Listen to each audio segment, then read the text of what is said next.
मुखं करोति वाचलं पुंगं लङ्घयते गिरिं यत्कृपातमहं वन्दे श्रीगुरुं दीनदारणम्।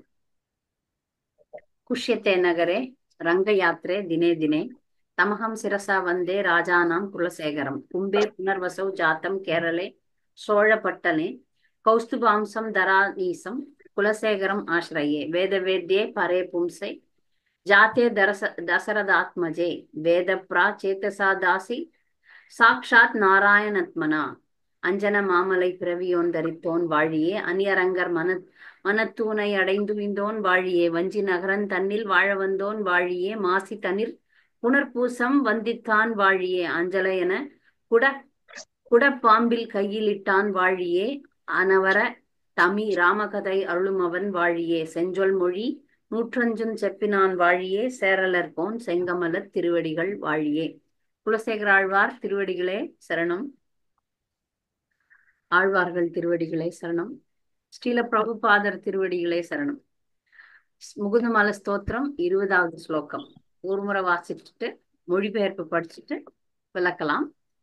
ஜிக்வே கீர்த்தய கேசவம் முரரிப்பும் சேதோ பஜ ஸ்ரீதரம் பாணி த்வந்த்வ சமர்ச்சயாச்சுத கதா श्रोत्रब्धिद्वयत्वं शृणु कृष्णं लोकय लोचनत्वय हरेर्गच्छाङ्घ्रियुग्मालयम् जिघ्रक्रानमुकुन्दपादतुलसीं मूर्धन्नामोदोक्षजम्.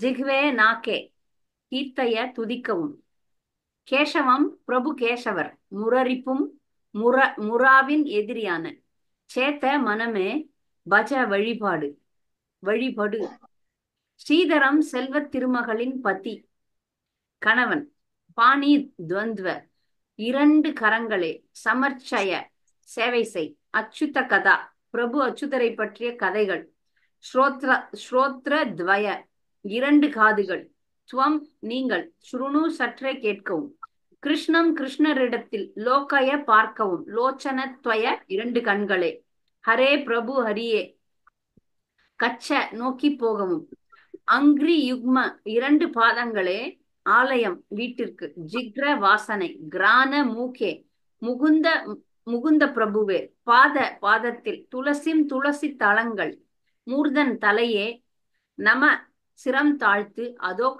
அதோக்ஷஜ பிரபுவே. நாவே பிரபு கேசவரின் பெருமையை துதிப்பாயாக, மனமே முரனின் எதிரியை வழிபடுவாயாக, கரங்களே ஸ்ரீநாதரை சேவை செய்து இருப்பாயாக, காதுகளே பிரபு அச்சுதரை பற்றி கதைகளை கேட்பாயாக, மூக்கே முகுந்த பிரபுவின் திருவடி துளசி தளங்களை நுகர்வாயாக, தலையே பிரபு அதோக்ஷஜர் முன் குனிந்து வணங்குவாயாக. இந்த ஸ்லோகத்துல குலசேகர ஆழ்வார் தன்னுக்கே தானே ஒரு கட்டளை இட்டுகிறார். தனக்கு தானே கட்டளை இடுறது தான் நம்ம செய்ய வேண்டிய முதல் வேலை. நம்ம எல்லாம் பொதுவா மத்தவங்களுக்கு கட்டளை இட்டு தானே பழக்கம்.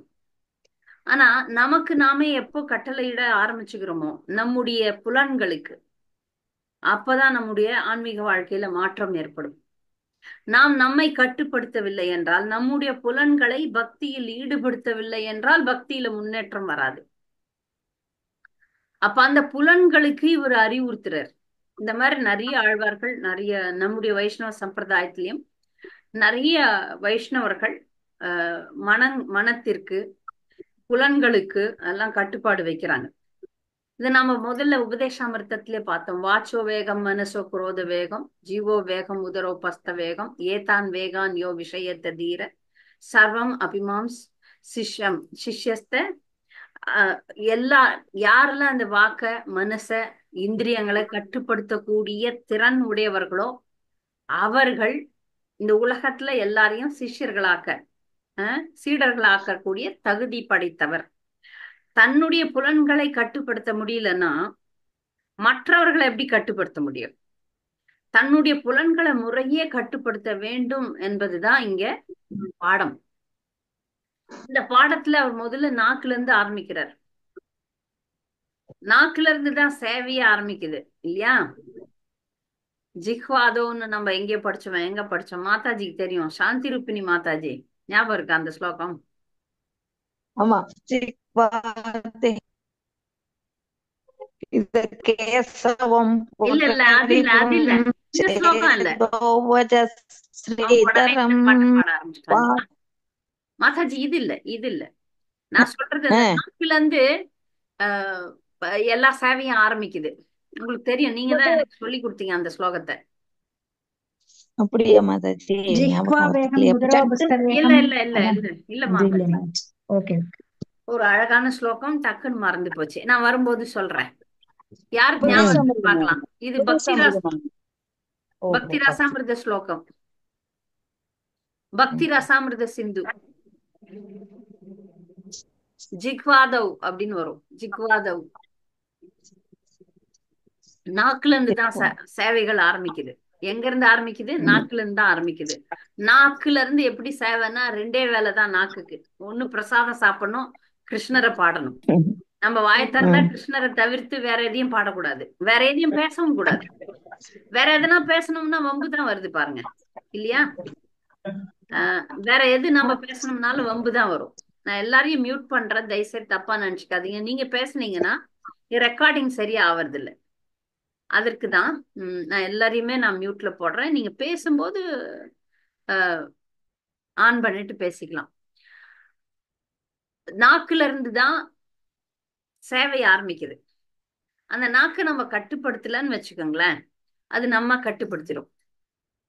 அதனாலதான் நாவே பிரபு கேசவரின் பெருமைகளை துதிப்பாயாக. அடுத்தது மனசு. நாக்குல இருந்து ஆரம்பிக்கிறோம் நம்ம, அப்புறம் மனசுக்கு போறாங்க. மனமே முரணின் எதிரியை வழிபடுவாயாக. மனசுதான் அந்த இந்திரியங்கள்ல ரொம்பவே சக்தி வாய்ந்தது. நம்ம கண்ணை எப்படி மூடிக்கலாம், காதை மூடிக்கலாம், வாயை மூடிக்கலாம், எல்லாமே பண்ணிக்கலாம், கட்டுப்படுத்திக்கலாம். கெட்டதை கேட்க வேண்டாம், கெட்டதை பார்க்க வேண்டாம், கெட்டதை பேச வேண்டாம்னு கட்டுப்படுத்திக்கலாம். ஆனா அந்த மனசு பாருங்களேன், என்ன பண்ணாலும் கட்டுப்படாது. அதனாலதான் மிக முக்கியமான ஒரு ஸ்லோகம் நாம பாகவதத்துல பாக்குறோம். என்ன ஸ்லோகம்னா, அம்பரீஷ் மகாராஜர் சொல்றார், சவை மனஹஸ்தி கிருஷ்ண பாதார விந்த வாஷாம்ஷி வைகுண்ட குணார்னு வர்ணனே கரௌ ஹரேர் மந்திர மார்ஜனா ஜிஷு ஸ்ருதிம் சக்ராச்சுத யத் கதையோ தயே. இதுலயும் அப்படிதான் முதல்ல மனசுல இருந்து ஆரம்பிக்கிறாங்க. அவர் என்ன சொல்றாரு, அம்பரீஷ் மகாராஜர்னு ஒரு மன்னன் இருந்தார். எல்லாருக்கும் தெரியும் இந்த கதை. அந்த மன்னன் நாட்டை ஆள்பவர், உலகத்தை ஆள்பவர், மிகப்பெரிய ராஜா. ஆனா அவர் தன்னுடைய புலன்களை சேவையில ஈடுபடுத்தினாராம். மனச எப்பொழுதுமே கிருஷ்ணரை பற்றி தியானிப்பதில். சவை மனஹ ஸ்ரீ கிருஷ்ண பாதார விந்த. மனசை கட்டுப்படுத்தணும்னா ஒரே வழிதான், கிருஷ்ணரில் தியானத்தை வைக்கணும். இல்லைன்னா மனசு அடங்காது. வார்த்தைகளை பகவானுடைய நாமங்களை சொல்றதுல பயன்படுத்தினார். கைகளை கோயில சுத்தம் படுத்துறதுக்கு பயன்படுத்தினார். காதுகளை பகவானை பற்றி கேட்பதில் பயன்படுத்தினார். இப்படிலாம் பயன்படுத்தலன்னு வச்சுக்கோங்க. அத பத்தி பாகவதம் என்ன சொல்லுதுன்னு பார்ப்போம். 2ஆம் காண்டம் பாகவதம். நான் கண்டிப்பா இதெல்லாம் படிச்சு காட்டணும்னு சொல்லிட்டு இன்னைக்கு பிரத்யேகமா பாகவதம்லாம் எடுத்துன்னு வந்தேன். எப்போ ஒருத்தருடைய புலன்கள் பகவானுடைய நாமத்துக்கு சொல்றதுக்கு நாக்கோ கேட்கறதுக்கு காதோ இல்லைன்னா அதெல்லாம் எதுக்கு சமம்னு சொல்றாங்க ஒரு 4 ஸ்லோகத்துல. மொழிபெயர்ப்பு மட்டும் படிக்கிறேன். முழுமுதற் கடவுளின் வீரியம் மற்றும் அற்புத செயல்களை பற்றிய செய்திகளை கேள்விப்படாமலும் மேன்மையுள்ள அவரது பாடல்களை உறக்க பாடாமலும் இருப்பவனின் செவி துவாரங்கள் காதுகள் பாம்பு குழியை போன்றவை என்றும் நாவு ஒரு தவளையினுடையது போன்றவும் கருதப்பட வேண்டும். யாருடைய காதுகள்ல கிருஷ்ணருடைய கதை போலையோ அது பாம்பு போய் பூந்துக்கிட்டு பாருங்க, பாம்பு பொந்து, அதற்கு சமம். யாருடைய நாவு பகவானை பற்றி பாடலைன்னா அது தவளைக்கு சமம். நிறைய அரசியல்வாதிகள்லாம் பாத்தீங்கன்னா லப லப லப லபன்னு கத்துவானுங்க. என்னத்துக்கு கத்துறானுங்களோ தெரியாது. பிரபுபாத் சொல்றாரு, தவளை தன் வாயால் கெடும். தவளை ஆவு ஆவு ஆவுன்னு கத்துச்சுன்னு வச்சுங்க, பாம்புக்கு தெரிஞ்சிடும் தவளை எங்க இருக்குன்ட்டு. அந்த மாதிரி தன்னுடைய வாயாலே கெடுபவர்கள் நிறைய பேர் நீங்க பார்த்திருப்பீங்க. ஏதாவது ஒண்ணு சொல்லிடுவாங்க, அவங்களுக்கு அடி சர அடி விழும். இப்பெல்லாம் இன்னும் கருத்து சுதந்திரம்னு சொல்லிட்டு யூடியூப்ல கண்டது பேசிடுறாங்க. பேசிட்டு அவங்களுக்கு கமெண்ட் வருது, அவங்களுக்கு எதிர்ப்பு வருது, அது எதிர்வாதம் பிரதிவாதம்னு சண்டையே போயிட்டு இருக்கு. அதனால தவளை மாதிரி பேசணும்னா பாம்பு வந்து கட்சி சாப்பிட்டுடும். பகவான பேசும்போது வரக்கூடிய மரண தேவன் கூட ஓடி போயிடுவான். பகவானுடைய நாமத்தை நம்ம சொன்னோம்னா இருக்கு உலகத்திலேயே பயங்கரமானவன் காலன் தான், அவனே பயந்து ஓடிடுவான். அதனால பகவானுடைய நாமத்தை சொல்லாதவர்களுடைய நாக்கு தவளைக்கு சமம்னு சொல்லிட்டாங்க. தலையை தலைப்பாகை அலங்கரித்தாலும் முக்தி அளிப்பவரான முழுமுதற் கடவுளின் முன் தலை வணங்கவில்லை எனில் அது பெரும் சுமை மட்டுமே ஆகும். தலையில சில பேர் எல்லாம் தலைப்பா காட்டிப்பாங்க, கிரீடம் வச்சுப்பாங்க.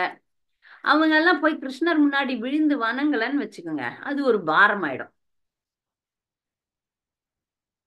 கரங்கள் பல பலக்கும் காப்புகளால் அலங்கரிக்கப்பட்டிருந்தாலும் முழுமுதற் கடவுளான அரியின் தொண்டில் ஈடுபடவில்லை எனில் அவை பிணத்தின் கரங்களை போன்றதாகும். எந்த கரங்கள் கிருஷ்ணருக்கு சேவை செய்யலன்னா, இப்ப பிணத்துக்கு 2 கரம் இருக்கு, என்ன பிரயோஜனம்? ஒன்னும் பிரயோஜனம் இல்ல. அதனால பிணத்துக்கு சமம்னு சொல்லிடுறாங்க அந்த கரங்கள். பரம புருஷரான விஷ்ணுவின் அடையாள அம்சங்களை காணாத கண்கள் மயில் இறகில் உள்ள கண்களை போன்றதாகும். மயில்ல கண்ணு பார்த்திருப்பீங்க. அந்த கண்ணு என்னத்துக்கு பிரயோஜனம்? பாக்குமா அந்த கண்ணு? பார்க்காது. அப்ப யாருக்கெல்லாம் கண்ணு இருந்து கிருஷ்ணரை பார்க்கலையோ அவங்க கண்ணெல்லாம் மயில் பீலியில இருக்கிற கண்ணுக்கு சமம். மேலும் புண்ணிய ஸ்தலங்களுக்கு செல்லாத கால்கள் அடிமரங்களை போன்றவையாகும். கிருஷ்ணர் கோயிலுக்கு காலை வச்சு நடந்து போக முடியலன்னு வச்சுக்கோங்களேன், அந்த கால்கள் மரத்துக்கு சமம். மரம் பாருங்க, பெரிய காலு மரத்துக்கு, ஆனா அது நின்றுட்டே இருக்குது, நடக்க முடியாது. மரத்தால நடக்க முடியுமா? முடியாது. அப்போ கால்கள் இருந்தும் அதை பயன்படுத்தாதவர்கள் மரத்துக்கு சமமானார்கள். முக்கியமான ஒரு ஸ்லோகம். தூய பகவத் பக்தரின் பாத துளசியை தன் தலை மீது ஒரு பொழுதும் ஏற்றுக்கொள்ளாதவன் வெறும் உயிரற்ற உடல் என்பதில் சந்தேகமே இல்லை. மேலும் பகவானின் தாமரை பாதங்களிலிருந்து வரும் துளசி இலைகளின் நறுமணத்தை என்றுமே அறியாதவன் சுவாசித்துக் கொண்டிருந்தாலும் ஒரு சவமே ஆவான். பகவானுடைய துளசிய நுகராத ஒருத்தன் வந்து சவத்திற்கு சமமானவன் சொல்றான். அதனாலதான் தன்னுடைய மனசுக்கும் தன்னுடைய நாக்கிற்கும் குலசேகர ஆழ்வார் அறிவுரை சொல்றார். இந்த பாடல் வந்து எதுக்கு அப்படின்னா அறிவுரை, தனக்கே தானே அறிவுரை சொல்லிக்கிறது. இது நாம கண்டிப்பா செய்யணும். செய்யலன்னா நம்ம வந்து முன்னேற முடியாது. நம்மை நாமே முதுகுல தட்டிட்டோம்னு வச்சுக்கோங்களேன், நான் நல்லா பண்றேன்னு சொல்லி வழுக்கி கீழே விழுந்துருவோம். நான் நல்ல பக்தி செய்யறேன் அப்படின்னு எந்த பக்தராவது நினைச்சிட்டீங்கன்னு வச்சுக்கோங்களேன், யாருகிட்டயாவது போய் நான் நல்லா பண்றேன், நான் நல்ல பக்தர் அப்படின்னு நீங்க நினைச்சோ அந்த மாதிரியே செயல்பட்டோம்னா முன்னேற்றம் தடைபடும். அதனால எப்பவுமே இந்த மாதிரி ஒரு ஸ்லோகத்தை மனசுல வச்சு, நாக்கே கிருஷ்ணரை பாடு, கண்களே கிருஷ்ணரை பாரு, காதுகளே கிருஷ்ணரை பற்றி கேளு, மூக்கே கிருஷ்ணருடைய பாத துளசியை முகர்ந்து கொள்.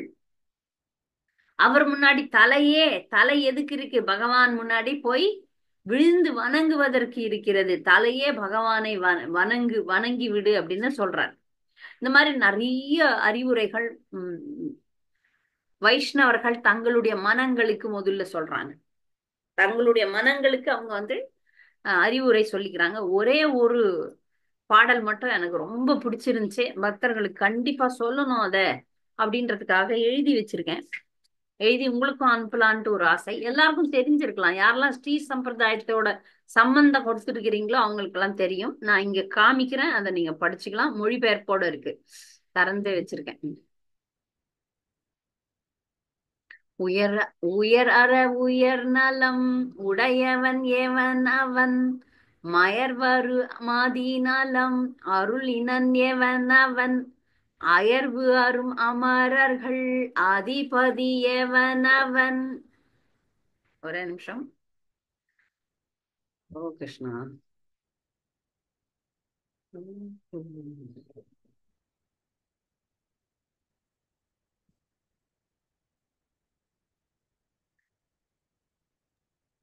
டவுன் ஏரோ பிரஸ் பண்ணுங்க மாதாஜி. மாதாஜி அது வந்து மேல டவுன் ஏரோ பிரஸ் பண்ணு.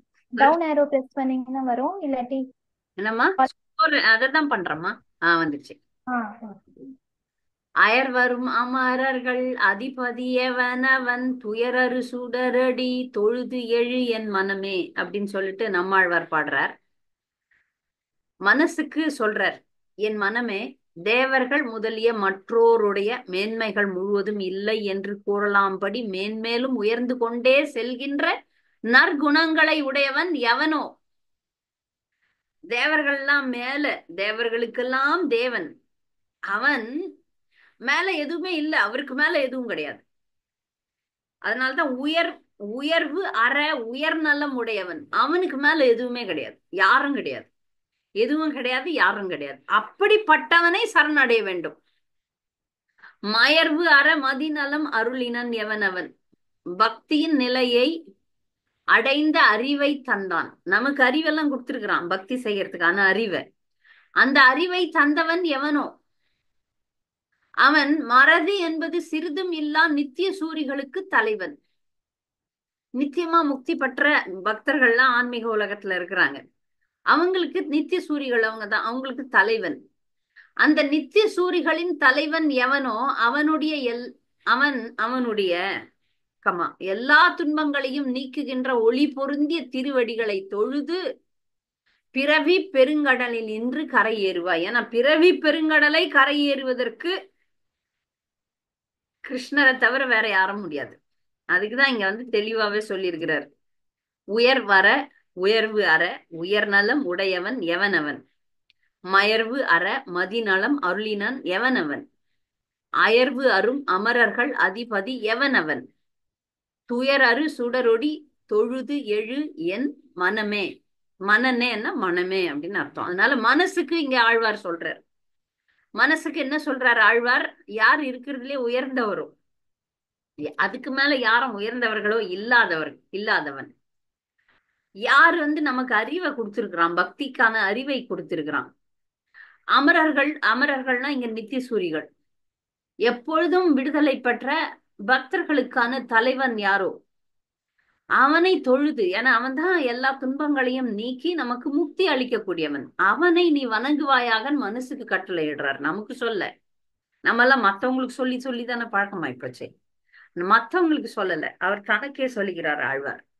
எல்லா தூய பக்தர்களும் பாத்தீங்கன்னா, நான் மற்றவர்களுக்கு சொல்வதை விட நான் எனக்கு சொல்ல வேண்டும் அப்படின்னு நினைச்சுப்பாங்க.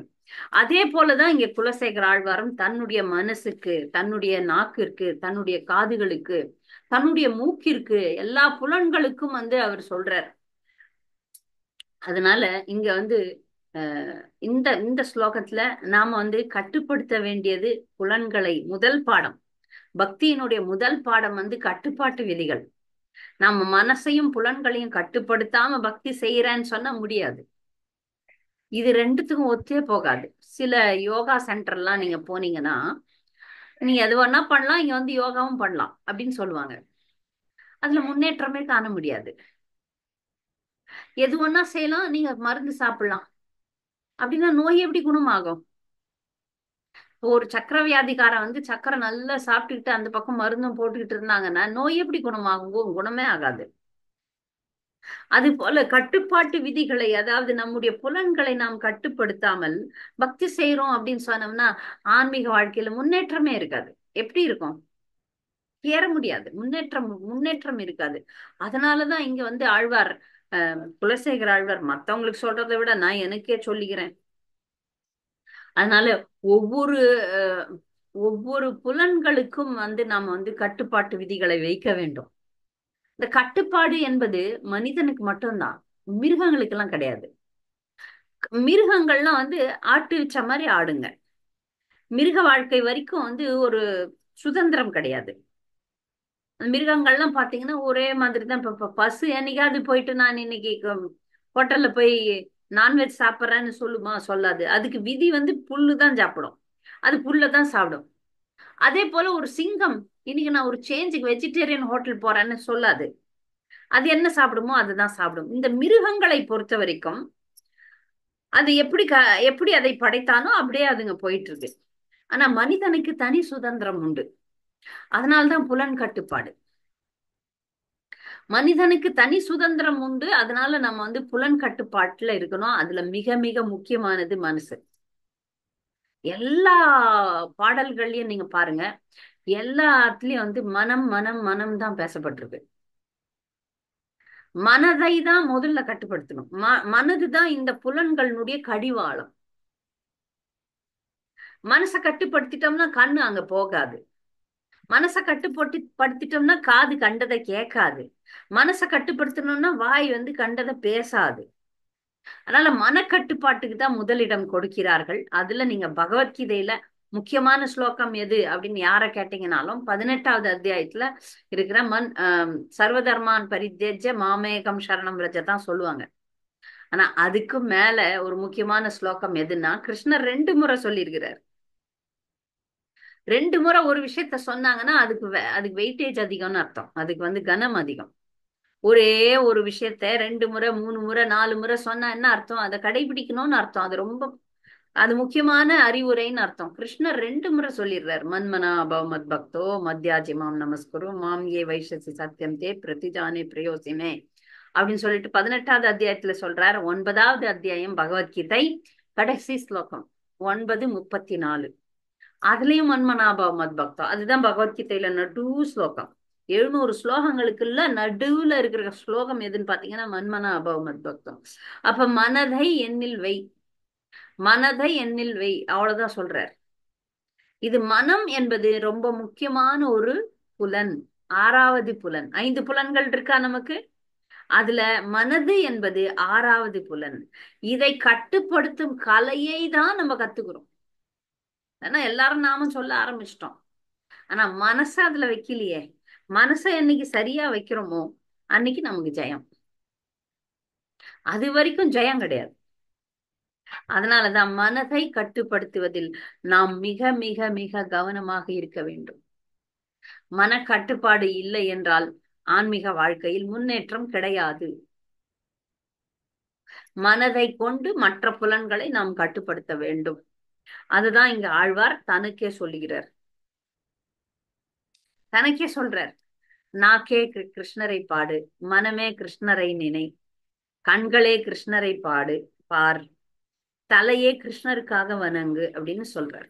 இதுதான் 20வது ஸ்லோகத்தினுடைய பொருள். 21வது ஸ்லோகம் போகலாம். ஆம்னாயாப்ய சானினி அரண்ய குருதிதம் வேத விருத்தான்யன்வகம் மேதச்சேத பலானி பூர்த்த விதய சர்வம் ஹுதம் பஸ்மனி தீதானாம் அவகாஹனானி சகஜ ஸ்நானம் வினாயத்பத द्वन्द्वों द्वन्द्वाम्बोरुह संस्मृति विजयते தேவச நாராயண. ஆம்னாய வெளிப்படுத்தப்பட்ட சாஸ்திரங்களுக்குள், அப்பியசனானி கல்வி பயிற்சி, அரண்ய காட்டில், ருத்திதம் கத்தல், வேதம் சார்ந்த, விரதானி தவ விரதங்கள், அகம் தினமும், மேத கொழுப்பால், சேத்த அகற்றுதல், பலானி எதனுடைய பலன், பூர்த்த விதாய பரிந்துரைக்கப்பட்ட பக்தி செயல்கள், சர்வம் எல்லாம், குதம் தீயில் இடப்படுபவை, பஸ்மனி சாம்பலின் மீது, தீர்த்தானாம் புனித இடங்களில், அவகாஹனானி குளித்தல், கஜ ஒரு யானையின், ஸ்நானம் குளித்தல், வினா இல்லாமல், எதனுடைய பாதங்களில், துவந்த்வ ஜோடி, அம்போருக தாமரை, சம்ஸ்மிருதிம் நினைத்தல், விஜயதே அவர் வெற்றி அடையட்டும், தேவ பிரபு அவர் நாராயணர். பிரபு நாராயணருக்கு எல்லா புகழும். அவருடைய தாமரை திருவடிகளை நினைத்து பார்க்காமல் வேதங்களை உச்சரிப்பது கானகத்தில் கத்துவது போலாகும். வேதங்களில் கூறப்பட்டுள்ள கடுமையான விரதங்களை அனுஷ்டிப்பது உடல் எடையை குறைப்பதை தவிர வேறொன்றும் இல்லை.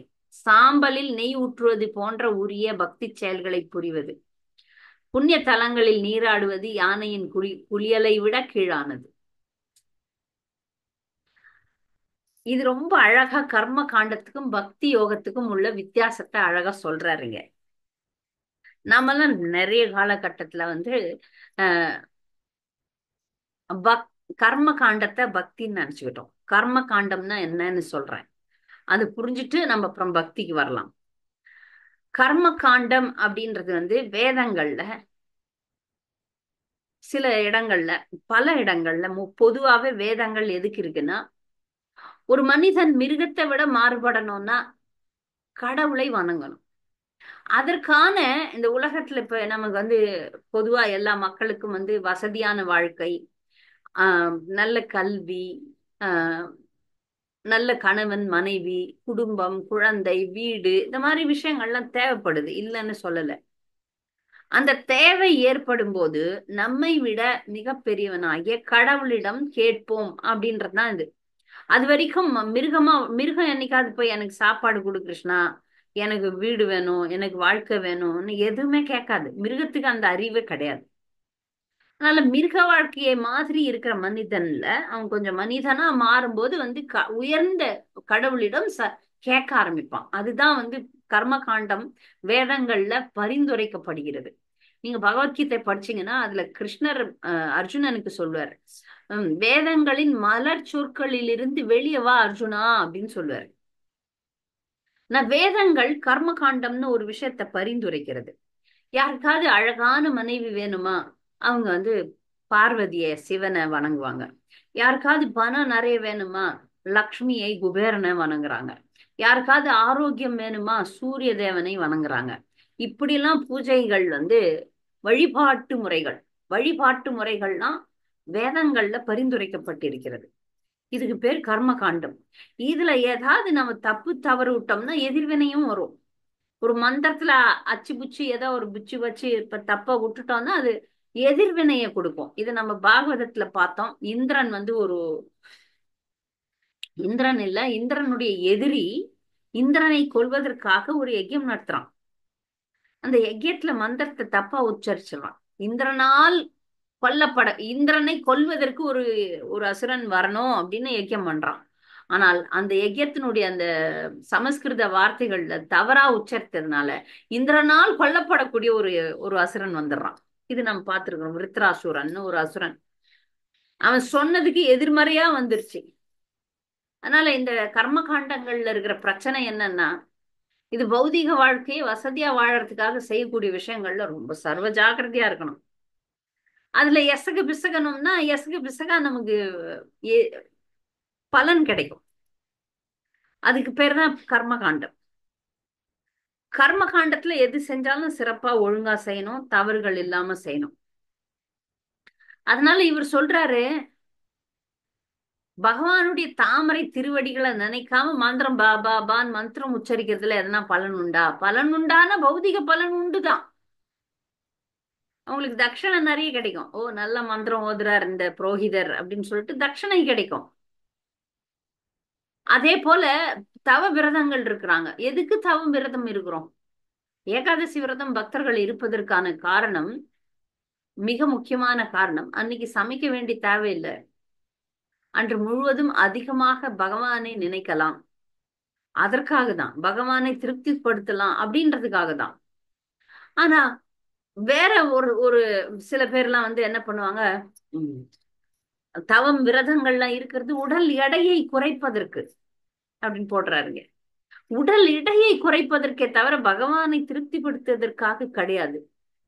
அப்படிப்பட்ட விரதங்கள், அப்படிப்பட்ட பிரார்த்தனைகள், அப்படிப்பட்ட வழிபாடுகள்லாம் அந்த சாம்பல்ல நெய் ஊத்துனீங்கன்னா எரியுமா? எரியாது. எரியும் விறகில் நெய் ஊத்துனீங்கன்னா இன்னும் நல்லா எரியும். நான் சாம்பல் ஏற்கனவே எரிஞ்சு சாம்பலா போன இடத்துல நீங்க நெய் ஊத்துனீங்கன்னா எரியாது, வீண் தான் அது. இப்போ யானை வந்து போய் குளிக்கும், குளிச்சுட்டு வெளியே வரும், கஜஸ்நானம்னு போட்டிருக்கிறாங்க பாருங்க. கஜஸ்நானம் வீணா. யானை போய் தண்ணியில குளிக்கும், வெளியே வரும், மண் எடுத்து மேல போட்டுக்கும். அப்ப குளிச்சதனுடைய பலனே இல்லையே.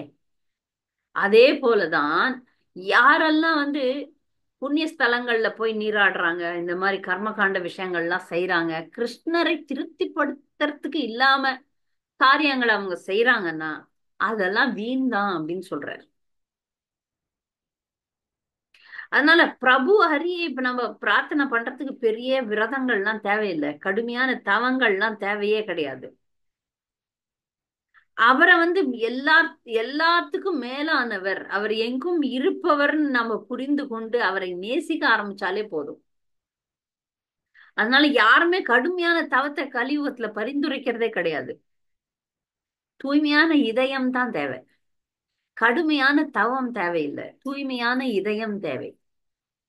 அப்ப நம்ம பக்தி வாழ்க்கையில தவம் இல்லையா மாதாஜின்னு கேட்கலாம் நீங்க. பக்தி வாழ்க்கையில தவம் இருக்கிறது.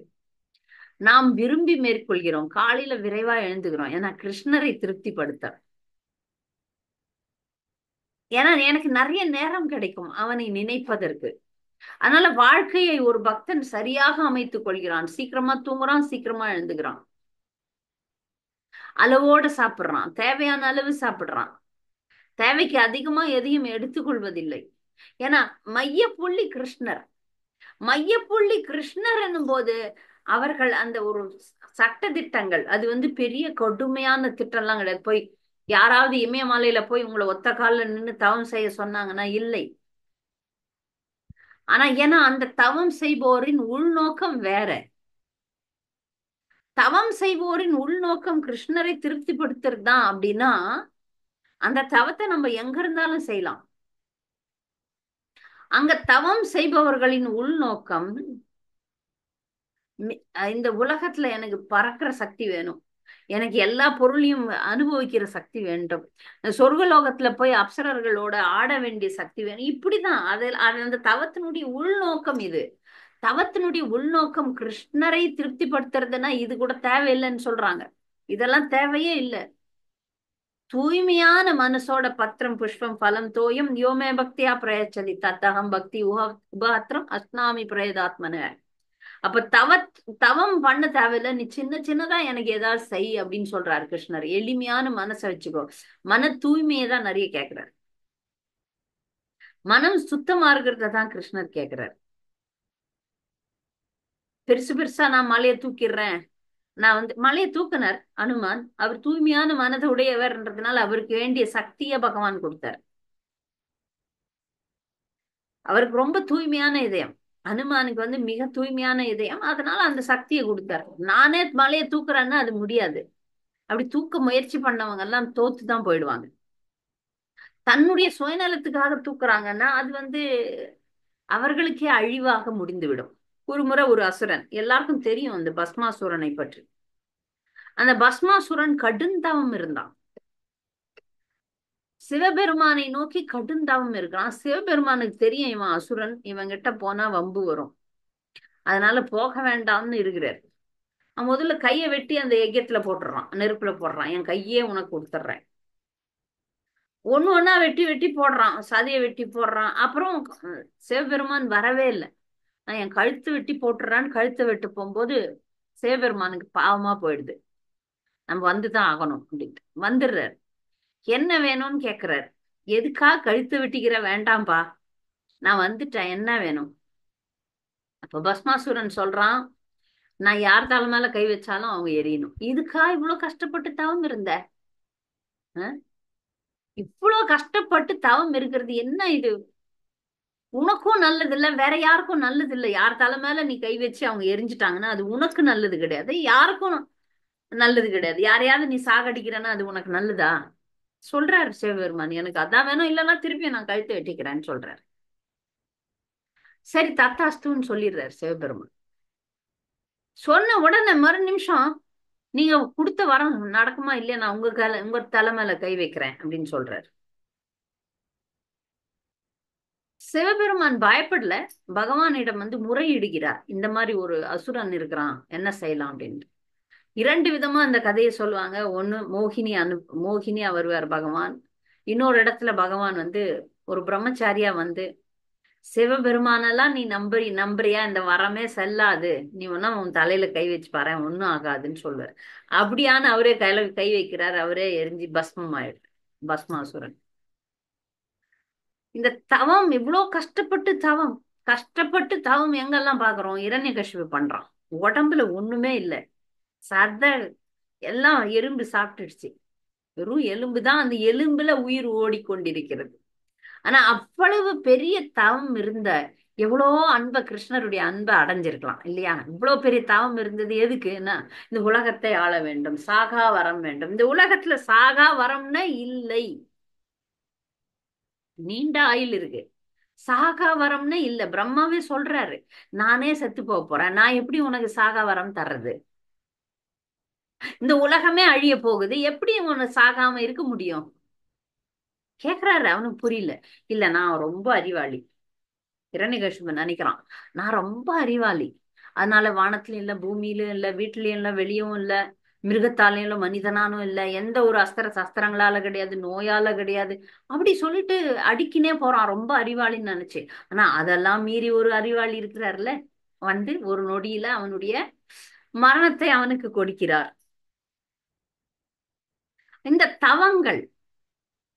தவங்கள்னால கிருஷ்ணரை திருப்திப்படுத்துறதுக்கு தான் தவம் இருக்கணும். இல்லைன்னா அதால பிரயோஜனமே கிடையாது. நிறைய பேர் ரொம்ப தவம் இருப்பாங்க. தவம் இருந்து என்ன பண்ணுவாங்கன்னா, தண்ணி மேல நடப்பாங்க. இதுக்கு ஜோக்கா நம்ம அடிக்கடி சொல்ற விஷயம் என்னன்னா, தண்ணி மேல நடக்கணும்னா, எங்க ஊருக்கெல்லாம் நீங்க வந்தீங்கன்னா மாயாப்பூர்ல, இப்ப வரைக்கும் ஒரு கொஞ்ச நாள் வரைக்கும் 2 ரூபாய் தாங்க போட்ல போனா. இந்த கரையில இருந்து அந்த கரை போறதுக்கு 2 ரூபாய் தான். இப்போ மேக்சிமம் 7 ரூபாவோ 10 ரூபாய் வாங்குறாங்க. இவ்வளவு சுலபமா நம்ம இந்த தண்ணிய கடந்துடலாம். ஆனா அதுக்கு எதுக்குங்க தவம் இருந்து, ரொம்ப கஷ்டப்பட்டு தவம் இருந்து தண்ணி மேல நடக்கிறாங்களாம்? அதால என்ன பிரயோஜனம்? இந்த உயிர் இருக்கிற வரைக்கும், உடல் இருக்கிற வரைக்கும் தண்ணி மேல நடப்பேன். அடுத்த பிறவி கிருஷ்ணர் தண்ணி மேல எல்லாம் நடக்காத, தண்ணியிலே வாழு, நான் உன்னை மீன் ஆக்கிடுறேன்னு ஆக்கிடுவார். இந்த தவ வலிமைகளால நம்ம சுலபமா செய்யக்கூடிய விஷயத்த கஷ்டப்பட்டு அவங்க எல்லாம் செய்யறாங்க. உம் இவ்வளவு கஷ்டப்பட்டு மனதை அடக்கி, புலன்களை அடக்கி தவம் இருந்து அவங்க கேட்கறது பாத்தீங்கன்னா அல்பமான விஷயமா இருக்கு. இந்த சரீரத்துக்கான விஷயங்கள் எல்லாம் அல்பமானவை. இந்த சரீரம் இருக்கிற வரைக்கும் இருக்கும், அப்புறமா அவ்வளவுதான். அதனாலதான் இங்க குலசேகர ஆழ்வார் சொல்றாரு, தவம் புரிதல் என்பது கிருஷ்ணருக்காக இருக்கணும், இல்லையா அது வேஸ்ட், அது வீண். அதனால இங்க நாம வந்து தவம் என்பதை கிருஷ்ணருக்காக செய்ய வேண்டும், கிருஷ்ணருக்காக செய்ய வேண்டும். அந்த கிருஷ்ணர் தவத்தெல்லாம் கேட்கல, தவமே கேட்கல. நீ எளிமையான மனமுடையவராக இருப்பாயாகன்னு தான் கேட்கிறார். என் மனதை வந்து எனக்கு முழுசா எனக்கு கொடுத்துருன்னு கேட்கிறார். பெரிய பெரிய பெரிய தவம் எல்லாம் எதுக்கு? தேவையே இல்லை. நாமத்தை சந்தோஷமா சொல்லுங்க, சாண்ட் அண்ட் பி ஹாப்பின்னு சொல்றார் பிரபுபாதர். சந்தோஷமா எல்லாரும் சந்தோஷமா ஆடி பாடி கிருஷ்ணரை வணங்குவோம்.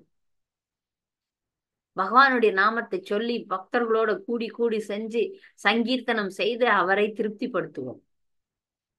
அதனால இப்ப நீ இப்போ சண்டையே போடுறதுனால கிருஷ்ணரை நினைச்சு சண்டை போடணும். மாம் அனுஸ்மரண யுத்தை அர்ஜுனனுக்கு கிருஷ்ணர் சொல்றாரு, என்ன நினைச்சிட்டு நீ சண்டை போடு, தவம் எல்லாம் செய்ய வேண்டிய அவசியம் இல்லை அப்படின்னு சொல்றாரு. அவரவர் கடமையை கிருஷ்ண நினைவோடு செய்ய வேண்டும். அததான் பகவான் பரிந்துரைக்கிறார். அதனால நாம வந்து யானை மாதிரி இருக்க வேண்டாம், யானை குளியல் செய்ய வேண்டாம், கர்மகாண்ட விஷயங்களை செய்ய வேண்டாம். கர்மகாண்ட விஷயங்கள்ல பல ஆபத்துகளும் இருக்கு. என்ன ஆபத்துன்னு ஒரே ஒரு கதை மூலியமா சொல்லிட்டு இந்த உரையை முடிக்கிறேன். ஒரு ஊர்ல நிருகா அப்படின்னு ஒரு மன்னன் இருந்தான். நல்ல மன்னன் அவன். தான தர்மங்களை நிறைய செய்வான் அவன். தான தர்மங்களை நிறைய செய்யறதுனால நிறைய பிராமணர்கள்லாம் வருவாங்க. ஒரு முறை ஒரு பிராமணனுக்கு 1000 பசுமாடுகளை தானமா தரார். 1000 பசுமாடுகளை தானமா தந்தவன அவரு சந்தோஷமா எல்லா மாடுகளையும் கொண்டு போறார். அதுல ஒரு மாடு பழக்க தோஷத்துல ராஜா கிட்டே திரும்பி வந்துருது. ஒரு இடத்துல கட்டி போட்டா மாடுகளுக்கு எல்லாம் அங்கே இருந்து இருந்து பழக்கம் இல்லையா? அதனால ஒரே ஒரு மாடு யாருக்குமே தெரியாது. ராஜா பல்லாயிரக்கணக்கான மாடுகளை வச்சிருக்கிறாரு. அதுல ஒரு 1000 கொடுத்தாரு ஒரு பிராமணனுக்கு. அதுல இருந்து ஒரு மாடு திரும்பி வந்துருச்சு. திரும்பி வந்தவொடனே அந்த மாட்டு கூட்டத்தை வேற ஒரு பிராமணனுக்கு கொடுத்துட்டாரு. அப்ப இந்த முதல்ல போன பிராமணன், ஒரு பசு மாடு குறையுதே, அது திரும்பி உங்ககிட்ட வந்துருச்சேன்னா நான் வேற மாடு தரேன்ப்பா, எடுத்துக்கப்பா. இல்ல எனக்கு அந்த மாடு தான் வேணும். சில பேர் அப்படிதான் அடம் பண்ணுவாங்க, எனக்கு அதுதான் வேணும் அப்படின்னு. அந்த மாடு இன்னொருத்தருக்கு யாருக்கும் போயிடுச்சு, நான் அதுக்கு பதில் 100 மாடு தரேன், 200 மாடு தரேன், இல்ல எனக்கு அதான் வேணும்னு அடம் பண்ணி அப்புறம் அவர் வந்து ஒரு சாபம் இடுகிறார். நீ பிராமணனுக்கு ஏதாவது கொடுத்தோன்னு வச்சுக்கோங்களேன், அது திரும்பி வாங்கக்கூடாது. அதனால உனக்கு நான் கொடுத்துட்டேன், நீ வந்து பிராமணன், எனக்கு நீ கொடுத்ததை நீ திரும்பி வாங்கிட்ட, அதனால நீ வந்து ஓனானாக போய் விடுவாய்ன்னு சாபம் இருப்பார். இந்த கதை ஏன் சொல்றேன்னா, அதுக்கப்புறம் ஆனா அவர் வந்து அந்த மன்னன் வந்து ஓனானா பல ஜென்மங்கள், பல யுகங்கள் வந்து ஒரு ஒரு பாழுங்கிணத்துல ஓனானா வாழறார். அப்புறமா கிருஷ்ணர் வந்து வரும், கிருஷ்ண லீலையில கிருஷ்ணர் வந்து அவருக்கு வந்து முக்தி அளிக்கிறார். இது நம்ம பார்க்க போறோம் கிருஷ்ண லீலையில. இதுல முக்கியமான கருத்து என்னன்னா, கர்ம காண்ட விஷயங்கள் நம்மை ஏதா ஒரு இடத்துல நம்மள தவறு செய்து விட வைக்கும். எத்தனா ஒரு தவறு நடந்துரும். இதே மாதிரி இன்னொரு சூழ்நிலை, ராஜா வந்து எல்லாருக்கும் அன்னதானம் பண்ணுவார். ஆனா அந்த அன்னதானம் செய்யக்கூடிய இப்ப ஒரு ஒரு பெரிய பாத்திரத்துல அரிசி இருக்கு. அந்த அரிசி மேல வந்து ஒரு பாம்பு, அஹ், பாம்பை பிடிச்சிட்டு கருடன் பறக்குது. இப்ப பாம்பு வாயிலிருந்து விஷம் அந்த பாத்திரத்துல விழுந்துரும். அப்ப அன்னதானம் செஞ்ச அந்த மன்னனுக்கு நிறைய மக்கள் அந்த விஷ சாப்பாடு சாப்பிட்டு செத்து போயிடுவாங்க. அன்னதானம்ன்றது புண்ணிய காரியம். புண்ணிய காரியம் நான் செய்யறேன், எனக்கு புண்ணியம் கிடைக்குதுன்னு நினைச்சு செய்யறாரு. ஆனா இதுல ஒரு ஆபத்து வந்துருது. இந்த மாதிரி விஷயங்கள்ல மிக மிக ஜாக்கிரதையாக இருக்க வேண்டியிருக்கு. கர்ம காண்ட விஷயங்கள் எல்லாத்துலயும் ஜாக்கிரதையா இருக்க வேண்டியிருக்கு. மந்திரங்களை தவறாக உச்சரிச்சோம்னா, இப்ப நாம நிறைய பேர் தப்பு தப்பா எக்கு தப்பா பாடுறோம் இந்த இதுல, இல்லையா? முகுந்த மாலை ஸ்தோத்திரமோ சரி, பகவத்கீதை ஸ்லோகமோ, பாகவதம் ஸ்லோகம் இன்னும் அழகாவே படிக்கிறோம் நாம எல்லாருமே. எதோ சரியா உச்சரிக்க முடியல. ஆனா இதெல்லாம் வந்து தவறாக கொள்ளப்பட மாட்டார் கிருஷ்ணர் வந்து. ஏனக்கேன பிரகாரம் என்ன ஒரு பக்தன் எப்படியாவது என் நாமத்தை சொல்றானா, தப்பு தவறமா சொன்னா கூட ஏத்துப்பாராம். ஏன்னா உள்ள வந்து கிருஷ்ணரை திருப்திப்படுத்தணும்ன்ற எண்ணம் தான் இருக்கு. எனக்கு வந்து ராஜ்யம் கிடைக்கணும், எனக்கு சொர்க்க பதவி கிடைக்கணும், எனக்கு நான் இந்திரன் ஆகணும்ன்ற எண்ணம் எல்லாம் பக்தர்களுக்கு கிடையாது. அதனால இதுல வர்ற தவறுகளை வந்து பகவான் மன்னிச்சிடுறார். அறியாத பிள்ளைகளும் அன்பினால் உன் தன்னை சிறுபேர் அழைத்தனவும் சீறி அருளாதேன்னு ஆண்டாள் பாடுறார். தெரியாம நாங்க செய்யற தப்பெல்லாம் நீ மன்னிச்சிடுறார்.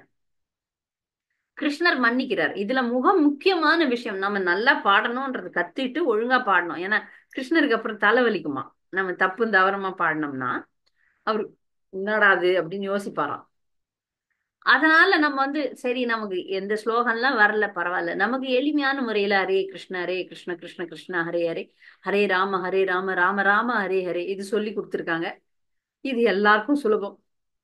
இத சொல்லி இது ஒரு மந்திரம் சொன்னாலே கிருஷ்ணர் திருப்தி அடைகிறாராம். ஒரே ஒரு மந்திரம், ஒரு சொல் போதும்ன்றாங்க. ஒரு கிருஷ்ணா அப்படின்ற ஒரே ஒரு சொல் போதும் கிருஷ்ணரை ஈர்ப்பதற்கு. நம்மிடம் வந்து தூய்மை இல்லாத காரணத்தினால அது விரைவாக நடக்க போகுது. தகுதி வரும்போது நடக்கும். அதனால நம்ம வந்து இந்த ஸ்லோகம் சரியா சொல்லல, நிறைய அபராதங்கள் சின்ன சின்னதா நிறைய அபராதங்கள்லாம் செய்து கொண்டு வாழறோம். ஆனா கிருஷ்ணர் மன்னிக்கிறார். கிருஷ்ணர் மன்னிக்கிறார். ஏன்னா அவரை திருப்திப்படுத்துவதுதான் நம்மளுடைய குறிக்கோளா இருக்கு. அதனால செய்கின்ற மனிதன் தான் தவறு இழைப்பான். தவறுகளை அவர் மன்னிக்கிறார். ஆனா கர்ம காண்டத்துல அதெல்லாம் கிடையாது. அதெல்லாம் கிடையாது. ஏன்னா அதுல உள்நோக்கம் வேற. எப்போ எந்த நாள் வரைக்கும் விஸ்வாமித்திரர் என் பலத்தால நான் வந்து பெரிய ஆளா ஆகிறேன் அப்படின்னு நினைச்சாரோ, அந்த நாள் வரைக்கும் அவரால் பிரம்ம ரிஷியா மாறவே முடியல. அவருக்கு பிரம்ம ரிஷியே கிடைக்கல அந்த பட்டம். ஏன்னா அவர் வந்து ஒரு சத்திரியன். எல்லாருக்கும் தெரியும் விஸ்வாமித்திரன் ஒரு சத்திரியன். எப்படியாவது மிகப்பெரிய ரிஷியாக வேண்டும்னு ஒரு எண்ணம், ஒரு குறிக்கோள். அவர் மன்னனா இருந்தார். அதுக்கப்புறம் ஒரு முனிவராக மாறுகிறார். பல பல பல பல யுகங்கள் தவம் இருக்கிறார். ஆனா அந்த தவத்துல வந்து 2 முறை தோத்து போறார். அந்த தவ வலிமைகள், அந்த தவ பலன்கள்லாம் ஒரு சின்ன தப்புல அப்படியே இறங்கிடு, மைனஸ். இதான் தவம் பண்றதுனுடைய ரிஸ்க், ஆபத்து. அவர் செஞ்ச தவம் எல்லாம் மேனகா கூட ஒரே நிமிஷத்துல இறங்கிடுது. மேனகா கூட அவர் இருந்தார். அவருக்கு சகுந்தலைன்னு ஒரு பெண் பிறக்கிறா. அவரது தவம் எல்லாம் ஜீரோ ஆயிடுது. திருப்பியும் ஆரம்பிக்கிறார். திரும்பவும் வந்து அவர் என்ன பண்றாரு, யாரையும் அனுப்புறாங்க. அப்ப அவங்கள வந்து கோபமா பார்த்து எரிச்சிடுறாரு. கோபமும் காமமும் ஒண்ணுதான். அதனால திரும்பியும் தவம் ஜீரோ ஆயிடுது. எப்ப அவர் ஜெயம் கொள்கிறார்னா, எப்ப ஸ்ரீராமருக்கு அவரை அவருடைய அவருடைய தவத்திற்கு பாதுகாப்பு வேண்டி தாட்டகாவை கொல்றதுக்கு ராமரை கேட்கிறார். ராமருக்கும் சீத்தைக்கும் திருமண ஏற்பாட்டுக்கு அவர் வழிகாட்டுறார். இதெல்லாம் எப்போ அவர் ராம சேவையில ஈடுபடுறாரோ அப்பதான் அவர் ராஜரிஷி ஆகுறாரு. அது வரைக்கும் அவரால் ஆக முடியல. அதனால பக்தி தொண்டு தான் நம்ம முன்னேற்றி கொடுக்கும். இந்த கர்ம காண்டத்துல எல்லாம் ஆபத்துகள் இருக்கு. அதனால உள்நோக்கத்தோட ஒரு காரியத்தை நம்ம செய்யவே வேண்டாம். கிருஷ்ணரை திருப்திப்படுத்துவது மட்டுமே நம்முடைய குறிக்கோளாக இருக்கட்டும். மத்ததெல்லாம் அவர் பார்த்துப்பார். பகவான் நம்முடைய தேவைகளை கண்டிப்பாக நிறைவேற்றுவார். நம்மளை அப்படியே தூக்கி ஆத்துல போட்டுற மாட்டார். நம்மை ஒரு மிக கேவலமான நிலையில வைக்கவே மாட்டார். நல்லா வச்சுப்பார். அதனால நாம் அவரை திருப்திப்படுத்துவதை மட்டுமே குறிக்கோளாக கொள்வோம். ஹரே கிருஷ்ணா. பக்தர்களுக்கு ஏதாவது கேள்விகள், கூடுதல் கருத்துக்கள் இருந்தா கேட்கலாம். ஹரே கிருஷ்ணா.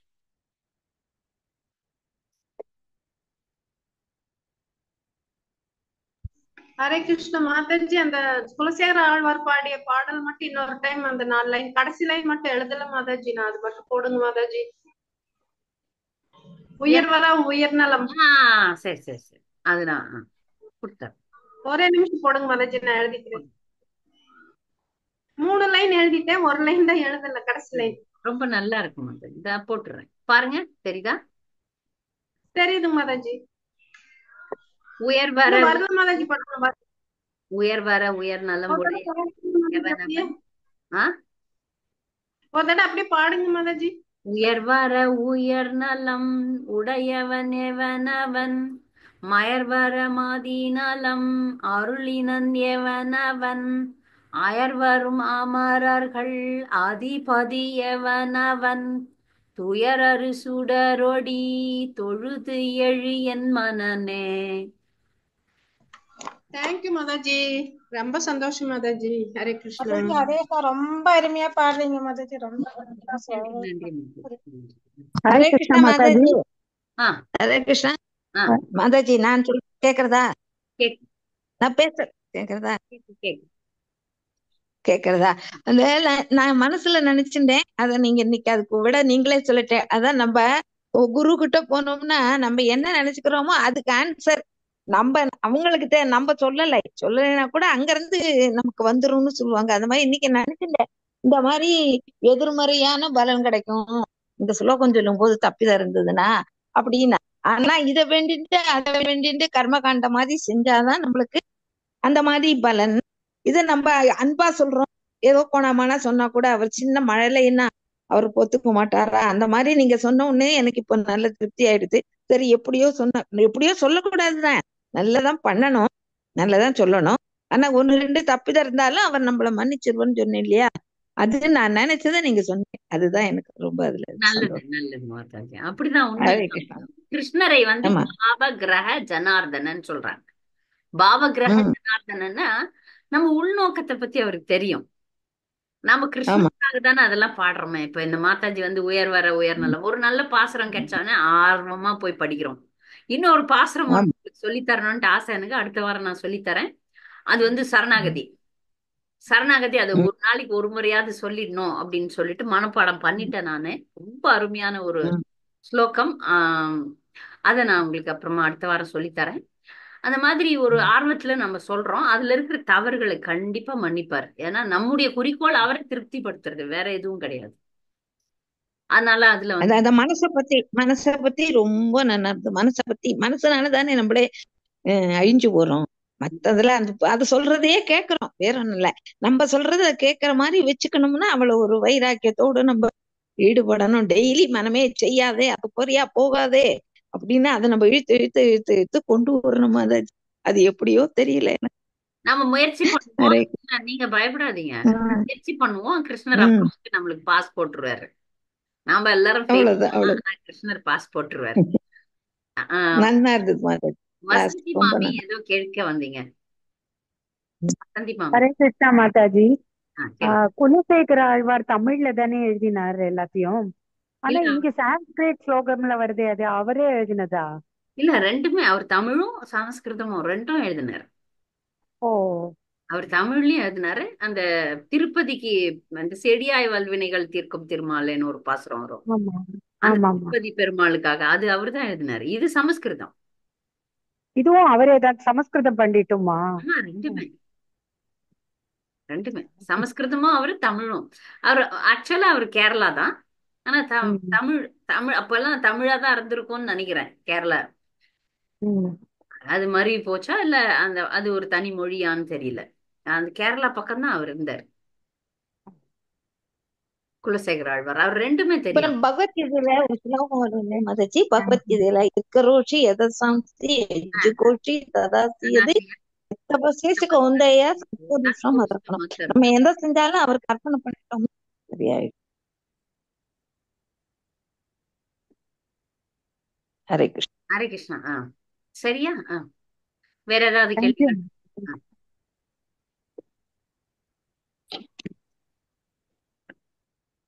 கேளுங்க மாதாஜி. ஹரே கிருஷ்ணா. மாதாஜி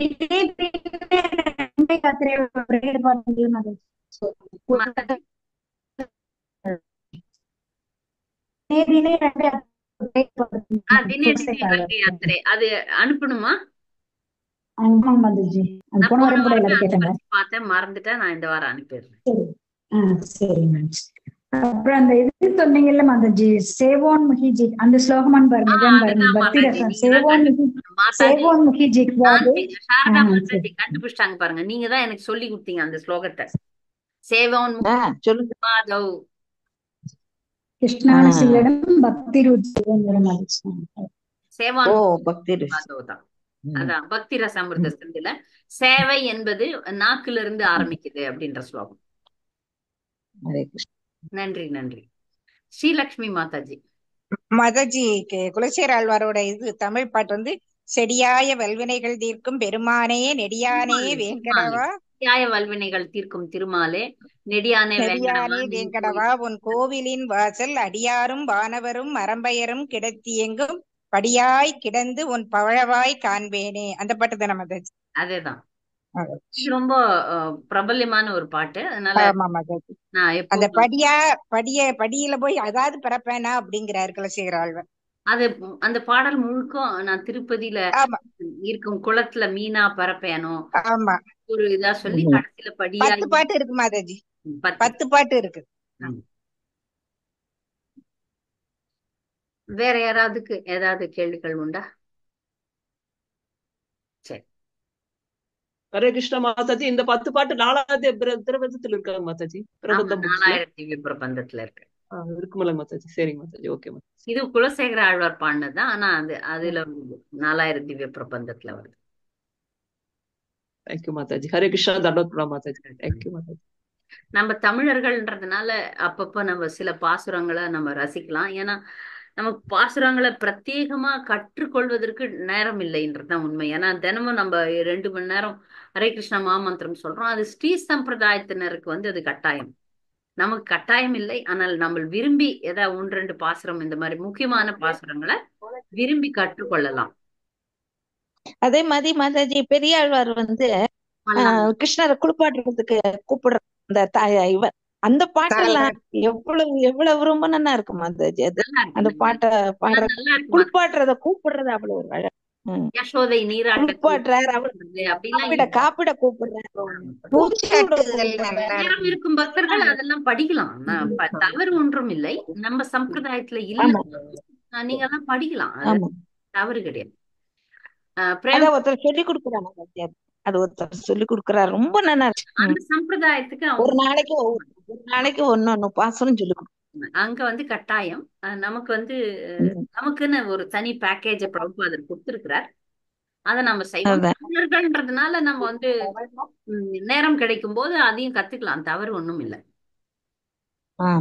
அது கேட்கறதே, அவர் சொல்றதே ஒரு அழகு. நம்ம கிருஷ்ணரோட அப்படியே கொண்டு வர மாதிரி கொண்டு வரும்போது நம்ம அதை மட்டும் நினைச்சுட்டு நல்ல பொழுதா அப்படி போயின்னு இருக்கணுமே.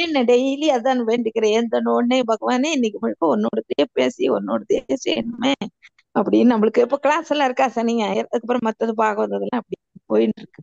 ஹரே கிருஷ்ணன். ஹரே கிருஷ்ணா மாதாஜி. எல்லாரும் அப்படிதான் வேண்டிட்டு இருக்கோம் மாதாஜி. மூத்த மாதாஜி நாங்க எல்லாருமே அந்த மாதிரி வேண்டிட்டு இருக்கோம் மாதாஜி. எல்லாருமே ஆமா மாதாஜி. எல்லாரும் நம்ம இதுல இருக்கிறவா எல்லாரும் அதைத்தான் நினைப்போம் முக்காவாசியம். ஒன்னு ரெண்டு நம்மள அறியாம ஒன்னு ரெண்டு பந்தங்கள் வரக்கூடாதுதான், கூடால ஒன்னு ரெண்டு யாராவது வரா போறா, அந்த சமயம் கொஞ்சம் நம்ம இது பண்ணிக்கிறோம், அவ்வளவுதான், வேற ஒண்ணும் இல்லை.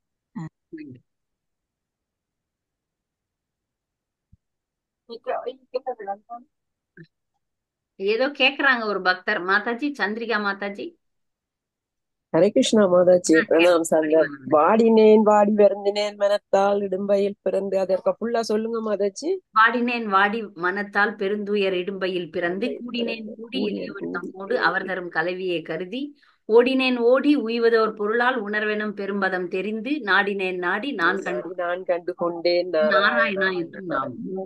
இதை விட இதுல இன்னொரு முக்கியமான ஸ்லோகம், அந்த புலந்தரும் செல்வம் தந்திடும் அடியார் படும் தாங்கின எல்லாம் நிலந்தரம் செய்யும் நீள் விசும்பருளும் அருளோடு பெருநிலம் அளிக்கும் வளந்தரும் மற்றும் தந்திடும் பெற்ற தாயினும் ஆயின செய்யும் நலந்தரும் சொல்லை நான் கண்டு கொண்டேன் நாராயணா என்னும் நாமம். இந்த நாமத்தினுடைய மகிமைகளை இந்த ரெண்டு, இது 10 பாசுரம். இது நான் 2 தான் ரொம்ப முக்கியமானது, அது மட்டும் நான் மனப்பாடம் பண்ணிருக்கேன். எல்லாத்துலயும் நான் கண்டு கொண்டேன் நாராயணா என்னும் நாமம்னு சொல்றாரு.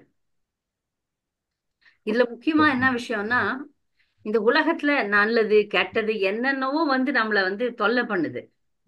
அப்ப நம்ம அடிக்கடி நமக்கு சொல்ல வேண்டியது, நான் கண்டு கொண்டேன் கிருஷ்ணர் நாமம், எனக்கு நாமம் கிடைச்சிருச்சு. இதை விட பெரிய பொக்கிஷம் உலகத்துல எதுவுமே கிடையாது.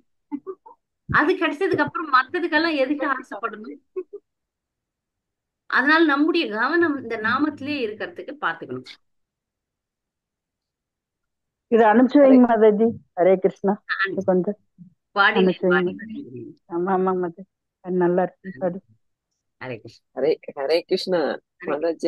என்னோட அதிர்ஷ்டம் இன்னைக்கு கோவில்ல சேவையில நான் கொஞ்சம் டிராவலிங்ல இருக்கேன். ரொம்ப அச்சா அந்த இது உள்ளத்தையும் கேட்டுட்டேன். அதுவே ரொம்ப ஆனந்தமா இருக்கு. இந்த பயணத்துக்கு நம்ம பொண்ணுகிட்ட போயிட்டு இருக்கிறேன். அதுதான் அத நினைச்சிட்டே அப்படி மனசெல்லாம் பூரிச்சுட்டு அவ்வளவு சந்தோஷமா இருக்குது. தேங்க்யூ மாதாஜி. நன்றி நன்றி மாதாஜி. நன்றி பக்தர்களா. அடுத்த வாரம் சந்திக்கலாம். வாஞ்சா கல்பதரிபஸ கிருபா சிந்துபேச்ச பதிதானம் பாவனேபியோ வைஷ்ணவேபியோ நமோ நமः. Thank you Mataji.